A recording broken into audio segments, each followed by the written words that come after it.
way that will sound absolutely mad. There is a secret price that comes with awakening, and it has to do with love. Not the kind of love they write songs about, but something far more dangerous. Every truly awakened person carries a burden that makes them nearly untouchable. And what I'm about to reveal changes everything you think you know about enlightenment. What we mean when we say someone is in love. What's really happening there? When two people fall in love, they're playing a very ancient and rather elaborate game. It's a game of mutual deception, though we'd never call it that at a wedding. Each person presents to the other a carefully edited version of themselves. Not the whole catastrophe, mind you, but the highlight reel, the charming bits, the mysterious bits. And the other person, equally desperate for connection, agrees to believe in this edited version. They invest in it. They build their dreams around it. This is what we call romance. And it's absolutely necessary for the game to work. But when you awaken, and I mean truly awaken, not just have a pleasant experience in meditation, something rather catastrophic happens. Something happens to your ability to play this game. You see through your own editing process. You watch yourself trying to be charming, and you see it for what it is.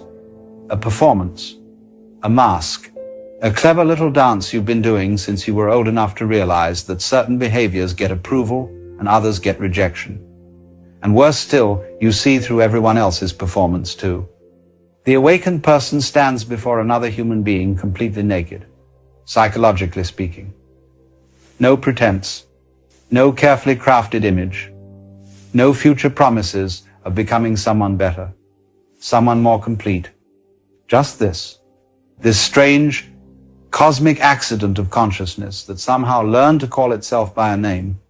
And that level of transparency is absolutely terrifying to people who are still identified with their personas.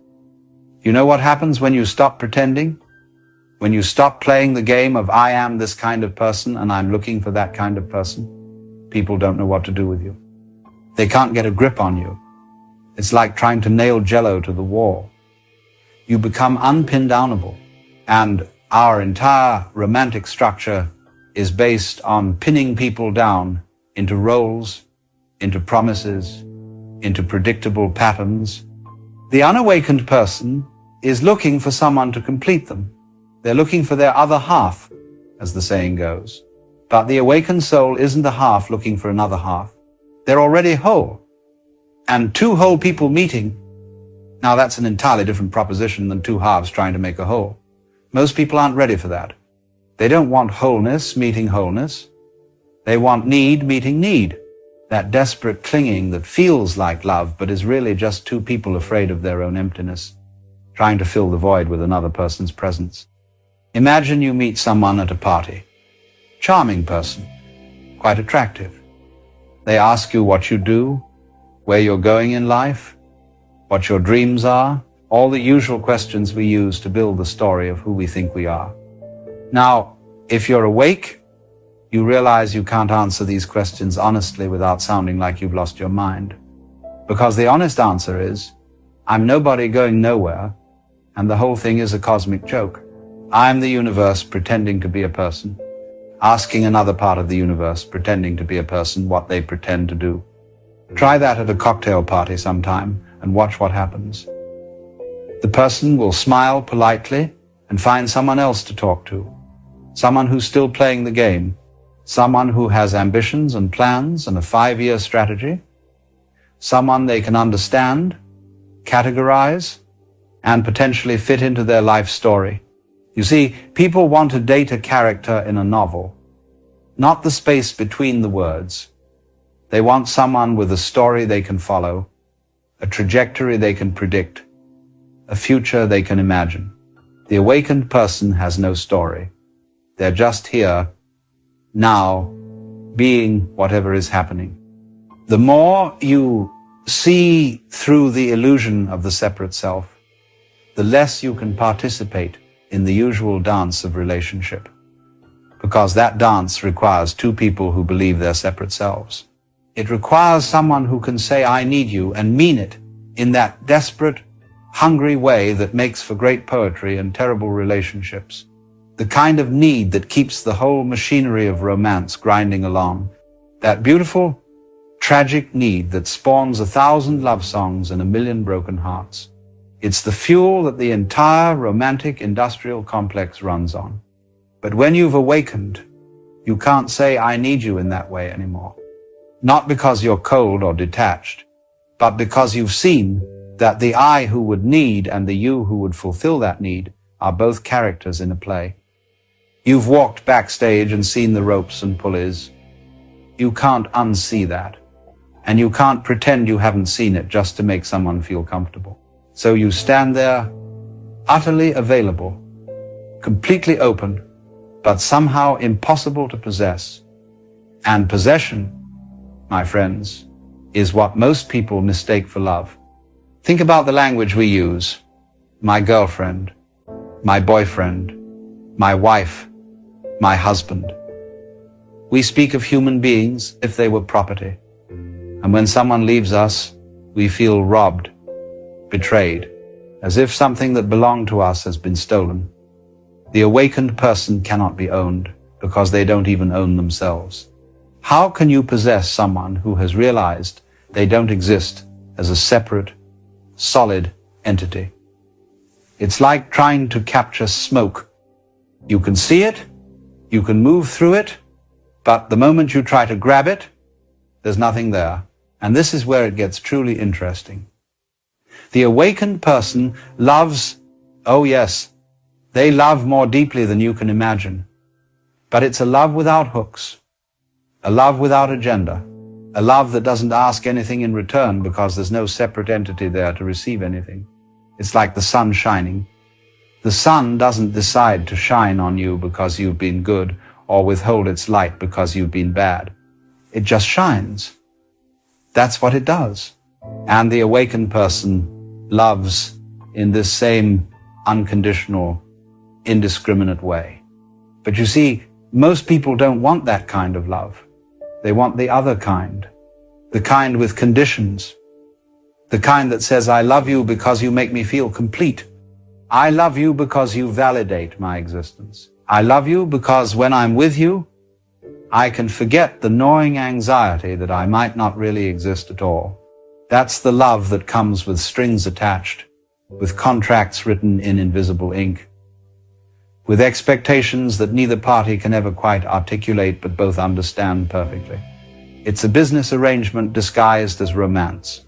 The awakened soul cannot enter into this arrangement, not because they're superior or enlightened in some holier-than-thou sense, but because they've seen through the very mechanism that makes the arrangement possible.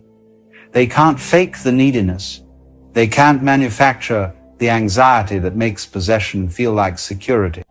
They can't pretend that another person has the power to make them whole because they've discovered they were never broken to begin with.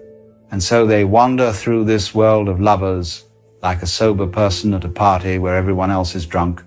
Everyone around them is caught up in the drama, the intensity, the passionate highs and crushing lows of romantic love. And they're just watching with a kind of bemused affection, like a parent watching children play a very serious game of make-believe. They can appreciate the beauty of it. They can even participate to some degree, but they can't lose themselves in it. And losing yourself is precisely what falling in love is supposed to be about. We even say it that way, don't we? I lost myself in her eyes. I was beside myself with passion. The language reveals the truth. Romantic love is about losing yourself, about abandoning the burden of being a separate individual, if only for a moment, in the arms of another. It's about merger, fusion, the temporary dissolution of boundaries, and it feels ecstatic precisely because, for a brief moment, you get a taste of what the awakened person knows all the time. That separation is an illusion, that we're all one thing looking at itself through a billion different faces. But then the moment passes and the boundaries snap back into place and you're separate again. And so you chase that feeling. You fall in love again and again, trying to recapture that moment of dissolution. You mistake the person for the experience. You think it's about them, but it's not. It's about the temporary breaking down of the walls you've built around yourself. The awakened person doesn't need another person to experience this, because the walls are already down permanently. They live in that state of unity that everyone else is desperately seeking through relationship. Can you see the problem? They're offering what everyone wants, but in a form that no one recognizes. It's like someone offering free water to people dying of thirst, but the water isn't in a bottle or a glass. It's just water, pure and simple. And people walk right past it because it doesn't look like what they think they're looking for. They want the container. They want the form. They want someone who needs them back, who will play the game with conviction, who will suffer dramatically when they threaten to leave, who will cling and grasp and promise forever. The awakened person can't do any of that. Not convincingly, anyway. And so they become untouchable. Not because they're trying to be, not because they think they're too good for ordinary love, but because they've evolved beyond the very mechanism that makes ordinary love possible. They're like a butterfly trying to explain flight to caterpillars. The caterpillars aren't interested. They're too busy crawling around looking for another caterpillar to crawl beside. They can't even conceive of what the butterfly is offering. And the butterfly can't go back to crawling.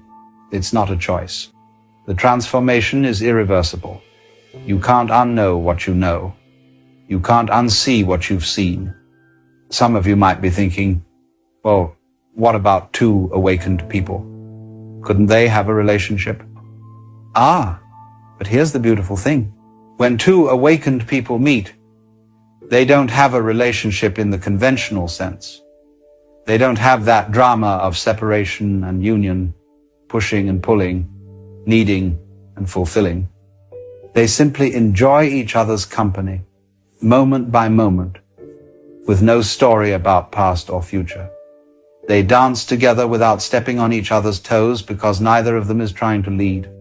It's not a relationship. It's a communion. But communion is rare. Most of the awakened souls you'll meet are wandering through a world of people still caught in the dream, still believing in their own separation, still hungry for that special someone to make them complete. And the awakened person looks at all this with tremendous compassion because they remember what it was like. They remember the hunger, the desperate searching, the belief that happiness was just one person away. They remember it like you might remember a dream you had as a child. Vivid, but no longer real, no longer compelling. So they remain alone, in a sense. Not lonely, mind you.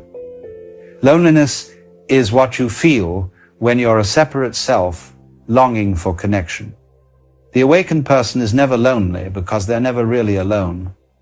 They're always connected to everything. They're the ocean feeling itself as a wave. But they are solitary in the sense that very few people can meet them where they are. Most relationships require you to pretend to be smaller than you are, to squeeze yourself back into the costume of being a separate individual with needs and fears and ambition. The awakened person can't do that anymore.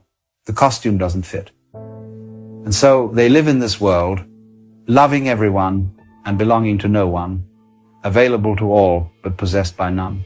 And this is the secret price of awakening that nobody warns you about.